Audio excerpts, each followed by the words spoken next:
morning, dear hearts. Lesson 46.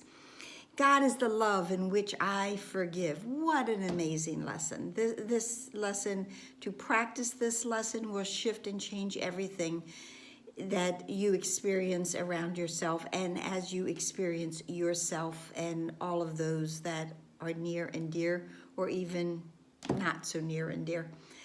This is the one thing that changes the world: forgiveness.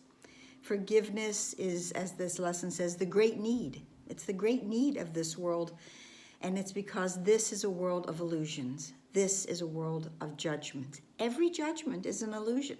We may not think of it that way, but that's in truth what it is.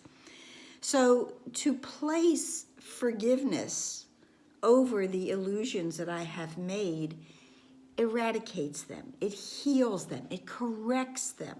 And that is what I need to do if I want to have the true experience that I am meant to have, to live this life in the love of God, which I am meant to do. Now, this lesson gives us some very important information and something that we may not realize. This lesson tells us that the only one we ever truly condemn is ourselves. And the only one that we really need to forgive is ourselves.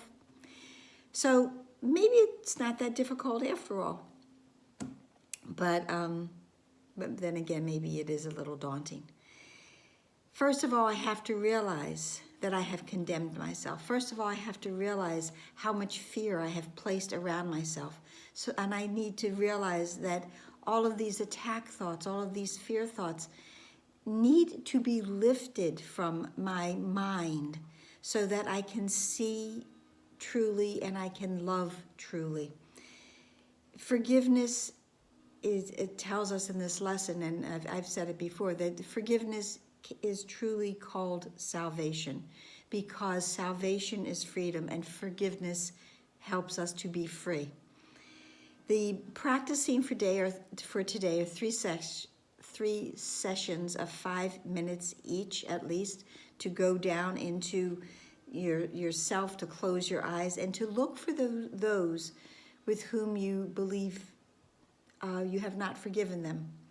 You haven't forgiven them at all, or you haven't forgiven them completely. And the truth is, if you haven't forgiven them completely, you haven't forgiven them at all. And we start by saying, God is the love in which I forgive you, and fill in the name. But then we turn it around and say that God is the love in which I forgive myself. And in truth, these two things will happen simultaneously. Because once I forgive myself, I forgive you. Once I release every attack thought, every judgment, every condemnation that I have placed upon myself, and I'm free of them, I have reached that level of salvation, that level of freedom within my mind, within my heart, that I have no need to condemn you, which is why God has never condemned. God is only love. That's why God is the love in which I forgive. Love is whole, it's complete. As I've said before, this is a philosophy of totality. Love is complete, it's total. And there is no room in love for fear. Think about that. There is no room in love for fear. So if I only have love in my heart and in my mind, and that is all that I am extending, then there's no room for a fear thought to come into my awareness. There's no room for an attack thought, a condemning thought to come into my awareness that I then take hold of and believe that I project onto you, but I'm really holding it on to myself.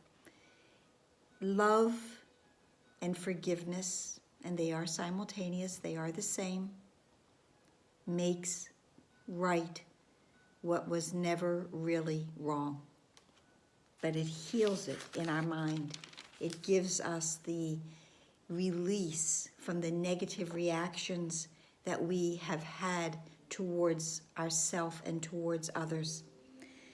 This is a lesson, obviously, to be applied at any time during the day if you have a negative reaction or a little thought that creeps in.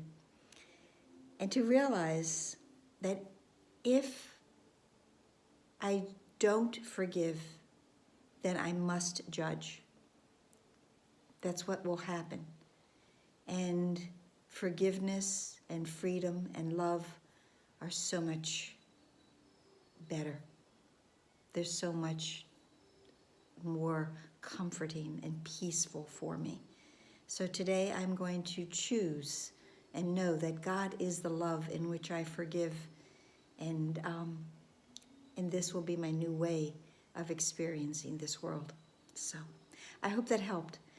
Please like, please share, please subscribe, please comment.